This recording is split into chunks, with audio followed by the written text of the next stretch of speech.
Global Typhoon, Chairman TV. Weather update. Helping homeless people. Please subscribe.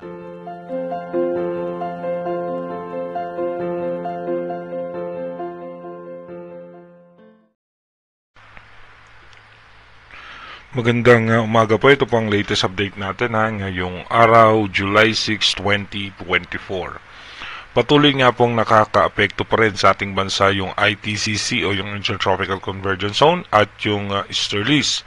Apektado nga po tayo ng ITCC dito sa may Visayas, Zamboanga Peninsula, Mimaropa at natitirang bahagi ng Mindanao. Habang yung Easterlies naman ay apektado po niyan ang Bicol Region, Quezon at Metro Manila ay apektado nga nitong easterlies.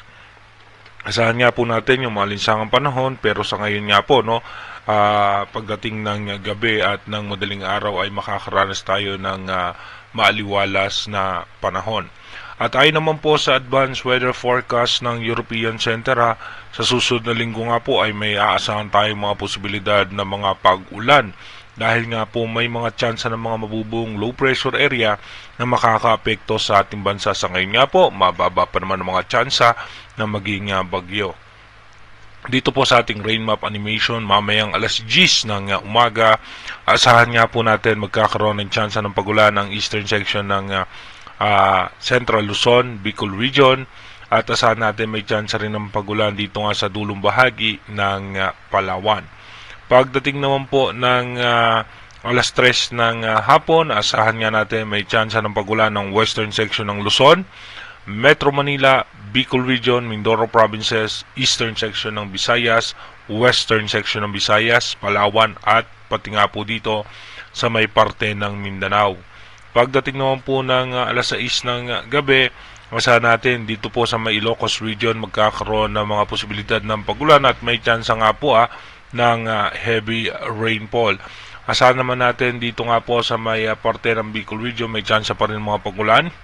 Dito nga po sa may parte ng Batangas ay may tsansa rin nga po ng mga pag-ulan. Dito naman po sa may western section ng Visayas may tsansa rin po ng pagulan at maging sa may parte ng Mindanao. Pagdating naman po ng alas 10 ng gabi mamaya ay makulimlim na kaulapan na lamang ating mararanasan at yung mga scattered rain shower and localized thunderstorm. Dito naman po sa ating advanced weather forecast, bukas nga po July 7, may tsansa pa rin po ng mga pagulan sa ating bansa, lalong-lalo na nga po pagdating ng gabi. Pagdating naman po ng July 8, asahan natin medyo mataas nga po yung tsansa ng mga pagulan dahil pa rin po yan sa ITCC at may tsansa nga po yung pagbugso ng southwest monsoon o yung hanging habagat. Pagdating naman po ng July 9, asahan natin medyo mataas pa rin ang tsansa ng mga pag-ulan. At pagdating naman po ng July 10, dito nga po medyo konti lamang yung mga tsansa ng pag-ulan. Pero pagdating naman po ng July 11, may mga tsansa muli ng pag-ulan. At pagdating naman ng July 12, dito nga po makikita natin may mga makakapal na kaulapan na posibleng magdulot ng pagulan sa western section ng ating bansa at sa buong Mindanao.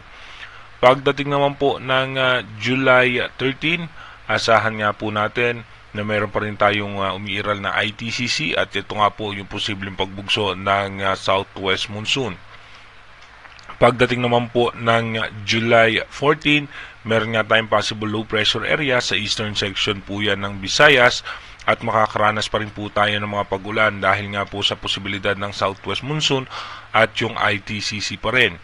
Pagdating naman po ng July 15, sa eastern section pa rin po ng Visayas, itong low pressure area, kung mapapansin nga natin, sa ngayon nga po, mababa pa rin naman po yung tsansa niya na maging isang ganap na bagyo at meron pa rin po tayong panibagong low pressure area sa labas ng Philippine Area of Responsibility.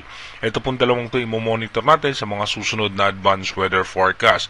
Pero sa ngayon nga po, manatili tayong tumutok sa ating advanced weather forecast para malaman nga natin yung mga posibleng sama ng panahon na makakaapekto sa ating bansa. Inuulit po natin, Itong ating advanced weather forecast is possible scenario pa lamang o advanced prediction ng European Center. Malaki pa rin po ang tsansa na magbago po lahat yan.